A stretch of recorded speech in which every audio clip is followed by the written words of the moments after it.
আজি আছে আমাৰ নামঘৰত ভাওনা বৰসবাহ আৰু মই ৰাতিপুৱা চাকি দিবৰ কাৰণে এয়া ওলাই মেলি ৰেডি হৈ ল'লোঁ আৰু এয়া ভাগৱত ভ্ৰমণ কৰিছে আৰু সেইবাবে আমি শৰাই দিবৰ কাৰণে এয়া শৰাই আগবঢ়াই দিছোঁ আৰু খুৰীহঁতেও এনেকৈ শৰাই আগবঢ়াই দিছে। আজি যে বতৰটো ইমান বেয়া দেখিছেনে বাৰু, ৰাস্তাত এয়া পানী হৈ আছে। বৰষুণ দি আছিলে আচলতে, এতিয়াহে বৰষুণ জাক এৰিছে।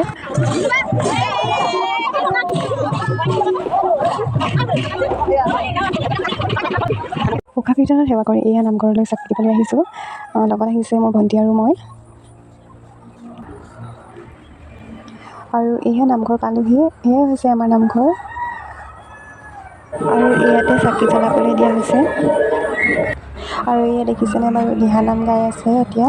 আৰু এতিয়া বাজিছে 2টা আৰু 2টা বজাত দিহানাম গাই আছে। আচলতে মাজৰখিনি ভিডিঅ' কৰিবলৈ নহ'ল আৰু নামঘৰলৈ 2টামান বজাত আহিলোঁ আৰু ইয়াত দিহানাম গাই আছে আৰু এজনী লগৰজনীক লগ পালোঁ আৰু শেষত আমাক প্ৰসাদ দিলে। প্ৰসাদ খাই আজিলৈ ভিডিঅ'টো ইমানেই আছিল। আজিলৈ আহিছোঁ দেই, বাই।